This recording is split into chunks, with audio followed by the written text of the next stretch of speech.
TDP దివంగత నేత పరిటాల రవి, ప్రస్తుత ఆంధ్రప్రదేశ్ మంత్రి పరిటాల సునీత దంపతుల కుమారుడు శ్రీరామ్ నిశ్చితార్థం గురువారం హైదరాబాద్లో ఘనంగా జరిగింది.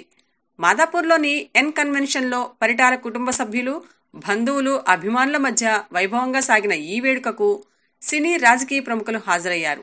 ప్రముఖ సినీ నటుడు, హిందూపురం ఎమ్మెల్యే నందమూరి బాలకృష్ణ ఈ వేడుకకు హాజరయ్యారు. కాబోయే దంపతులు శ్రీరామ్ జ్ఞానివిలను ఆశీర్వదించారు.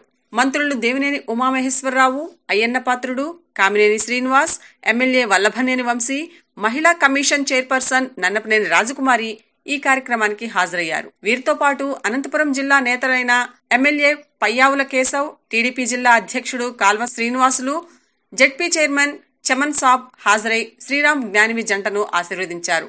సింగనమల నియోజకవర్గం నార్పల మండలం ఏవిఆర్ కన్స్ట్రక్షన్స్ అధినేత ఆలం వెంకటరమణ సుశీలమ్మల కుమార్తె ఆలం జ్ఞానవితో పరిటాల శ్రీరామ్ వివాహం అక్టోబర్ 1న జరగనుంది.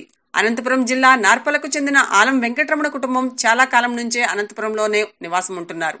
అక్టోబర్ 1న వివాహ వేడుక జరగనుండటంతో ఇప్పటి నుంచే ఇరు కుటుంబాల్లో సందడి ప్రారంభమైంది. దివంగత నేత పరిటాల రవి తనయుడైన శ్రీరామ్కు అనంతపురం జిల్లా ప్రజల్లో యువనేతగా మంచి ఆదరణ ఉంది. ఈ నేపథ్యంలో వచ్చే ఎన్నికలలో శ్రీరామ్ ఎమ్మెల్యేగా పోటీ చేసే అవకాశాలున్నాయి. ఇప్పటికే ఆయన తల్లి సునీత మంత్రిగా కొనసాగుతున్న విషయం తెలిసిందే. ఈ వీడియోపై మీ విలువైన కామెంట్స్ మాతో షేర్ చేసుకోండి. సబ్స్క్రైబ్ చేసుకోవటం మర్చిపోకండి.